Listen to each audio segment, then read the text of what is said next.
Hi everyone, I'm Debbie Roberts, owner and financial advisor at Property Apprentice. Join us today for the Week in Review, where I talk about current events for the everyday investor and home buyer. Our topics for this week: number one, good returns on the 3rd of June, first home buyers getting more bang for their buck. Then we've got from good returns on the 4th of June, mortgage arrears falling but hardships are up. Topic number three, from One News on the 3rd of June, the city showing signs of life in a quiet property market. Then from RNZ on the 5th of June, regional property prices set to grow faster than main centres. And last but not least, from One News on the 5th of June, call to rethink tax on KiwiSaver. So first up for this week in review, from good returns on the 3rd of June, first home buyers getting more bang for their buck. And as always, the links to all of these articles are in our notes below. With an oversupply of homes for sale and buyers holding most of the bargaining power, first home buyers are taking advantage of the current housing environment. Many are managing to secure larger homes without paying significantly more. According to the inaugural Cotality Westpac New Zealand First Home Buyer Report, 75% of first home buyer purchases this year have been standalone houses. That's the highest share since 2020. Despite this, the median price paid by first home buyers has remained stable at $700,000. Between January and April 2025, first home buyers accounted for nearly 25% of all property purchases in New Zealand. While their median purchase price remains below the overall buyer median of $780,000, it's still well above the lower quartile price of $585,000. This trend is especially noticeable in major urban centres like Auckland, Wellington and Hamilton, where first home buyers tend to aim for mid-range properties rather than the cheapest on the market. Standalone homes remain the top choice in most regions. Regionally, Auckland saw the highest median price for first home buyers at $903,000, still below the citywide median but significantly above the lower quartile. Other median first home buyer prices include $767,000 in Tauranga, $740,000 in Wellington, and $705,000 in Hamilton. Queenstown reported the highest median price nationwide at $1.1075 mil, while Invercargill had the lowest at $430,000. These figures suggest that first home buyers are targeting value without compromising too much on location or home quality. Declining interest rates have also played a crucial role in improving affordability. In Auckland, mortgage interest can consume about 40% of a household's income compared to the national average of 33%. In regions like Taranaki and Wanganui, this drops to between 20% and 25%. The average age of first home buyers is also trending upwards.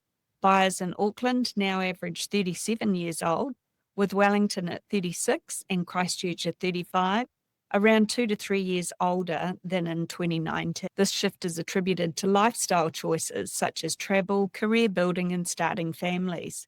Many first home buyers now have children at the time of purchase, influencing their choice of home type, size and location, as well as the duration of their mortgage repayment plans.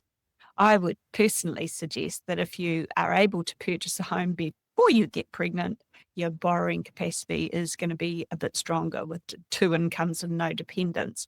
So it's worth thinking about getting your foot on the ladder before you start having babies, if possible. Although first home buyers remain prominent, there's growing interest from other owner-occupiers and investors. However, investors are not as active as they were before the pandemic, likely due to slow rental growth and modest capital gains. Among urban areas, Wellington leads in the first home buyer market activity, where they make up 36% of buyers. That's 7% above average. Access to deposits has been made easier for first home buyers through KiwiSaver withdrawals, which have been increasing since 2023 alongside growing account balances. Many are also benefiting from low deposit lending under banks' loan-to-value ratio exemptions, the LVR exemptions, which allow up to 20% of lending to go to borrowers with deposits less than 20%. That means 1 in 5 loans per bank per month can go to people who've got less than 20% deposit. First home buyers have taken full advantage of this, maximising their borrowing potential. Looking ahead, first home buyer activity is expected to rise. Economists Calvin Davidson and Satish Ranchod predict sales volumes will grow from 82,000 in 2024 to around 92,000 in 2025, with national house prices rising by about 5%. The current slow market gives first home buyers more time to negotiate better deals or purchase larger homes for the same price. However, buyers should be aware that while rents remain flat, allowing more time to save, house prices are starting to creep upward, wage growth is cooling, and further interest rate drops are unlikely. Ranchod advises potential buyers to consider their long-term strategy and consult with their mortgage professionals, mortgage advisors, in other words. Second topic for this week in review from Good Returns on the 4th of June, mortgage arrears are falling, but hardships are up.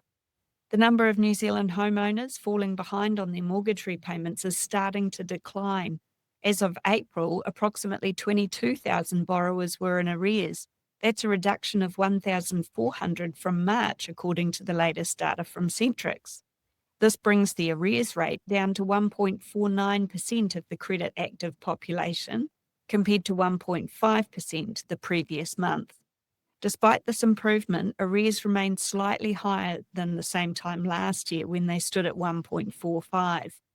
The decline may signal the start of a positive trend. In February, mortgage delinquencies had peaked at an 8-year high with 23,700 past due loans.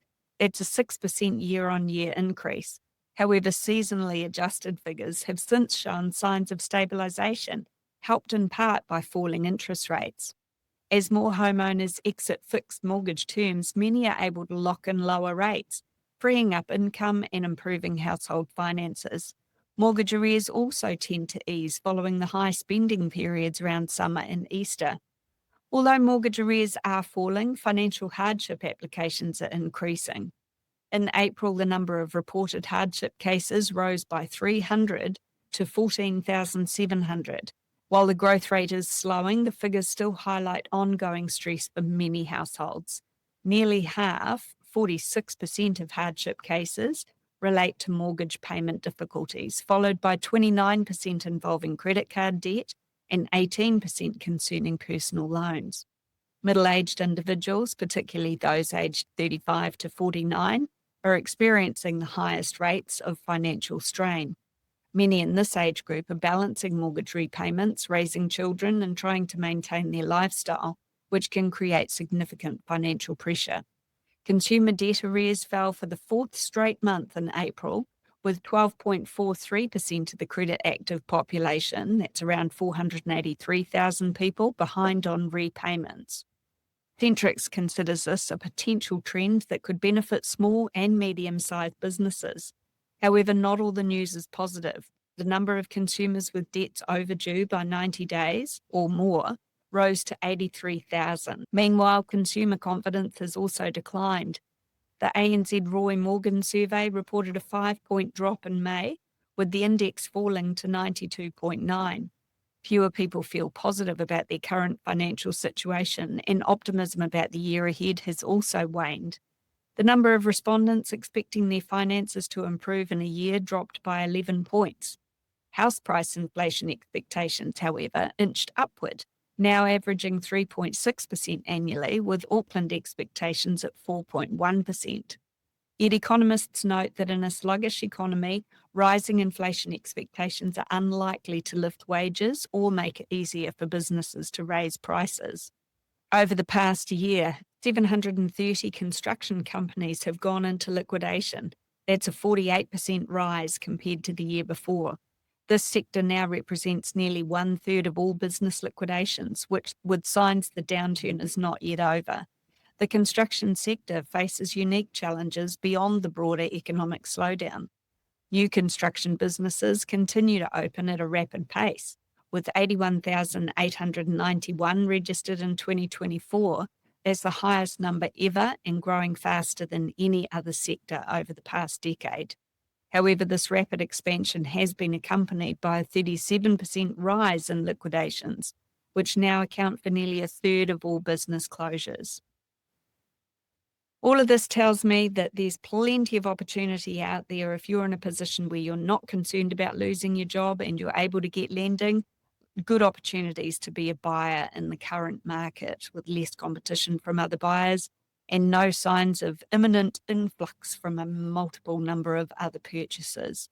So the time is now to get yourself a good deal before the market starts to really pick up. If you'd like to learn more about how to invest in property, and especially when it comes to counter-cyclical investing, join me at one of our free events called How to Succeed with Property Investing. I'll discuss strategies for successful investing from my perspective as an experienced investor and financial advisor, and all of our free events are available live and online. Check out propertyapprentice.co.nz for upcoming dates and register today. We don't sell property, so it's all about increasing your knowledge to reduce your risk. If you've already been to one of our free events and you'd like to find out more about how we can help you to reach your financial goals, you can also book a no-obligation phone call or meeting with my husband, Paul Roberts, via the website, and that's propertyapprentice.co.nz. Third topic for this week in review from One News on the 3rd of June, the city showing signs of life in a quiet property market.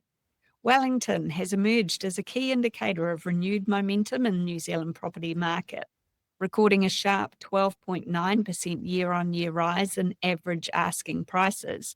That's the second largest increase nationwide. This amounts to an average increase of nearly $95,000 compared to May 2024. According to realestate.co.nz, average asking prices rose in 6 of the country's 19 regions. Wellington's surge comes despite a 32.1% drop in new listings, indicating that limited supply may be driving prices upward.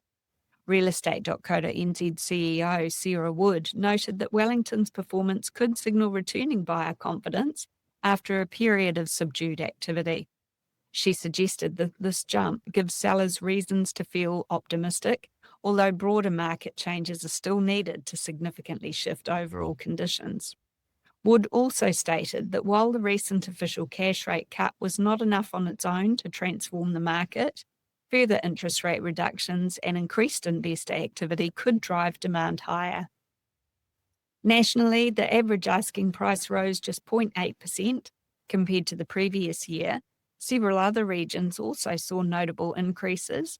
Taranaki was up 13.1%, Otago was up 7.4%, and Southland reached a record high of 564,291. That's an increase of 6.5%. However, 9 regions saw annual declines. The largest drops were recorded in the West Coast, down 9.8% to 494,855, Gisborne down 6.3%, and Central Otago Lakes District was down 6%. Wood commented that the market remains largely stable after more than 2 years of subdued price movements. She said that any meaningful shift is likely to depend on rising demand or clearer economic signals. Looking ahead, she pointed to the combination of the OCR cut, that's the official cash rate, the traditionally slower winter season, and the upcoming Healthy Homes compliance deadline as factors that could shape market dynamics in the coming months. And just in case you've been hiding under a rock, the Healthy Homes compliance deadline is the 1st of July. So if you haven't got your rental properties up to scratch yet, you need to get that sorted ASAP. Otherwise, be prepared to face some financial penalties. Wellington's current movement, Wood added, is worth watching as major urban markets often lead national trends. My thoughts on this are that averages can get skewed quite easily by outliers. So we tend to look more at the house price index from Real Estate Institute of New Zealand and also the median house prices, which are a little bit less affected by the occasional outlier. Fourth topic for this week in review from RNZ on the 5th of June, regional property prices set to grow faster than the main centres. Property prices across New Zealand are showing early signs that regional areas may begin outperforming the main urban centres. According to the latest data from Cotality, formerly CoreLogic, national property values dipped by 0.1% in May, making them 1.6% lower than the same time last year. While Hamilton saw a slight 0.1% increase in May, Dunedin and Tauranga recorded minor declines of 0.1%. Auckland prices fell 0.3%, Wellington 0.4%, and Christchurch led the drop with a 0.8% decrease. In contrast, Invercargill rose 0.5%, Queenstown climbed 1.2%, and Rotorua, New Plymouth, and Hastings also posted gains. Calvin Davidson, chief property economist at Cotality, noted a growing divergence between the regions and the main centres. He described the trend as modest but indicative of current market dynamics. Davidson said that while national factors such as lower mortgage rates and the sluggish economy affect all areas, some regional economies, especially those linked to agriculture, are performing relatively well. He pointed to Fonterra's forecast of a $10 payout per kilogram of milk solids as a potential driver of local housing confidence. In contrast, centres like Wellington continue to feel the effects of public sector job cuts, and Davidson believes a broader economic recovery will be needed before property prices rebound there. He cautioned that any housing market recovery is likely to be slow and uneven.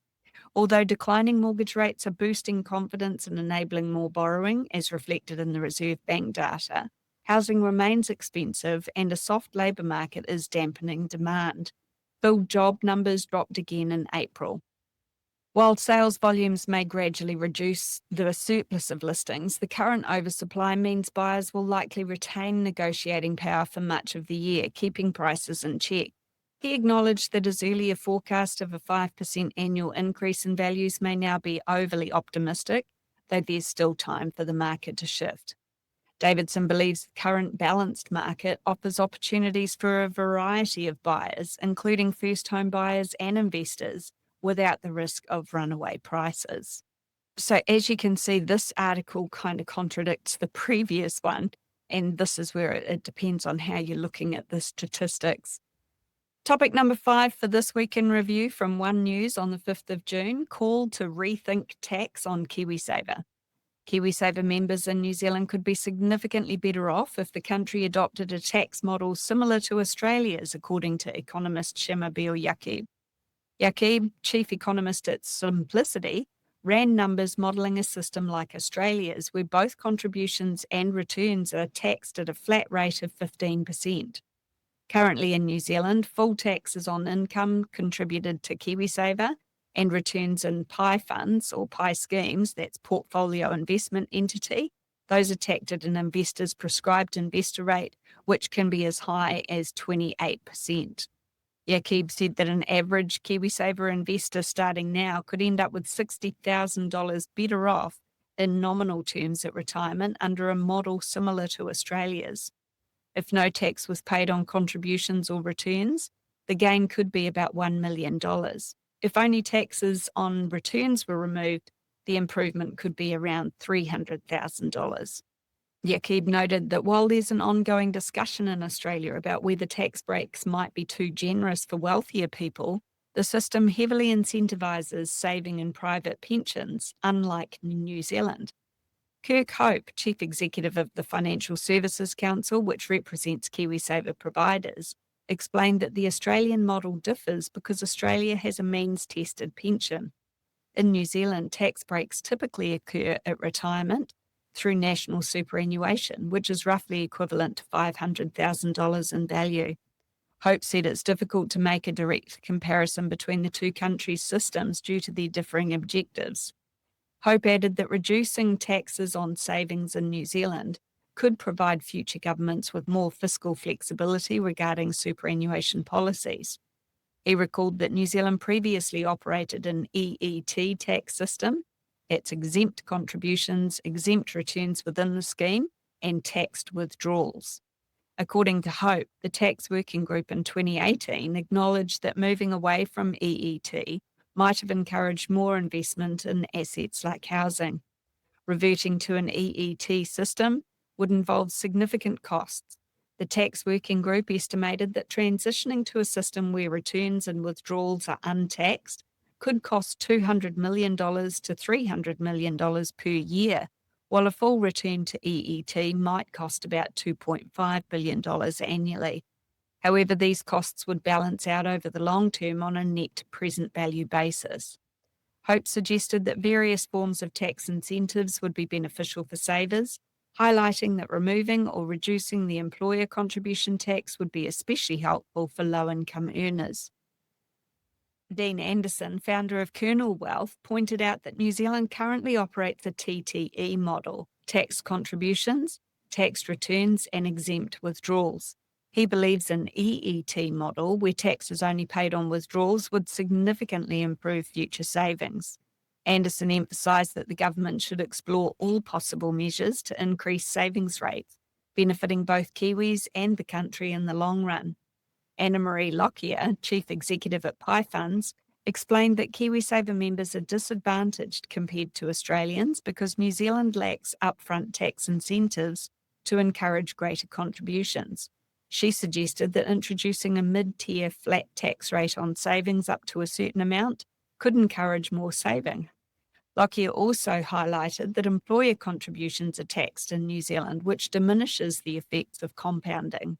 Additionally, investors pay tax on bonds and deemed dividends on global equities, effectively functioning as a capital gains tax. She concluded that these factors work against the government's goal of helping New Zealanders grow their KiwiSaver balances, resulting in lower retirement savings compared to Australians. My understanding is that Australians also have a much higher minimum contribution to the Australian super compared to New Zealand, with our current minimum at 3%, moving towards a 4% contribution. With property prices shifting and KiwiSaver changes on the horizon, staying informed has never been more important. Join us at one of our free events called How to Succeed with Property Investing. And these events are all available online, so you can gain valuable insights and strategies tailored to today's current market conditions. Whether you're an experienced investor or just getting started, this free session will equip you with the key tools and insights to make confident, informed decisions. Don't miss out. Register today and take the next step towards achieving your financial success. In our free events, I'll also tell you more about how we help our clients to achieve their investing goals. So if you're interested in finding out more about what we do, visit propertyapprentice.co.nz today and register for one of our free events. If you've already been to one and you'd like to know more about how we can help you on your journey, book a no-obligation phone call or meeting with my husband, Paul Roberts, via our website at propertyapprentice.co.nz. Thanks for listening.